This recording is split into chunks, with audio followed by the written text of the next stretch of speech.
লোহিত সাগরে ইয়েমেনের প্রতিরোধ, ওয়াশিংটনের সামরিক সক্ষমতার পরীক্ষা। শুভেচ্ছা রইল আন্তর্জাতিক অঙ্গনের সর্বশেষ সংবাদ নিয়ে আমাদের নিয়মিত আয়োজনে।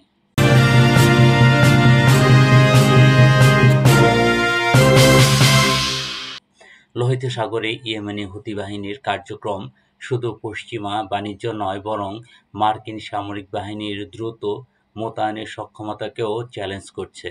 এই পরিস্থিতি ওয়াশিংটনকে সামরিক, কূটনৈতিক এবং লজিস্টিক সমাধান খুঁজতে বাধ্য করছে। ইয়েমেনি প্রতিরোধের প্রেক্ষাপট: ২০২৫ সালের মার্চ থেকে মার্কিন যুক্তরাষ্ট্র ও যুক্তরাজ্য ইয়েমেনের হুতি বাহিনীর বিরুদ্ধে বিমান হামলা শুরু করে। তবে এই হামলার পরে হুতি বাহিনী গাজায় ফিলিস্তিনি প্রতিরোধকে সমর্থন জানিয়ে ইসরায়েল ও যুক্তরাষ্ট্র সম্পৃক্ত জাহাজগুলোর উপর হামলা চালিয়ে যাচ্ছে। তারা উন্নত মার্কিন ড্রোন ভূপাতিত করছে এবং লোহিত সাগরে মার্কিন নৌবাহিনীর উপস্থিতিকে চ্যালেঞ্জ করছে।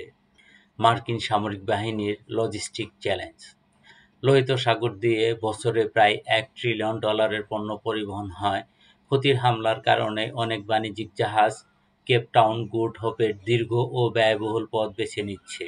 মার্কিন সামরিক বাহিনী তাদের সরঞ্জামের ৮০% পর্যন্ত বাণিজ্যিক জাহাজগুলোর মাধ্যমে পরিবহন করে, যা এখন হুমকির মুখে।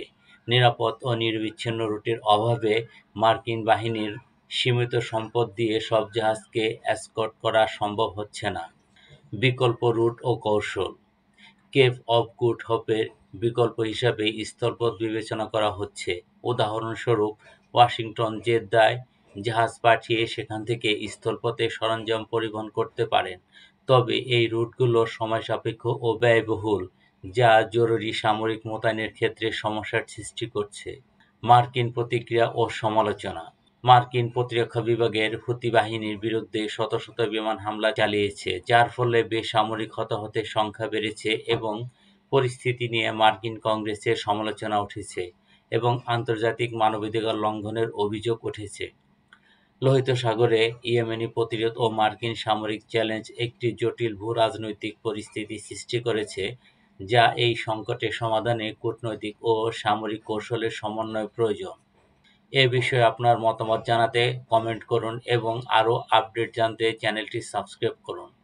ধন্যবাদ।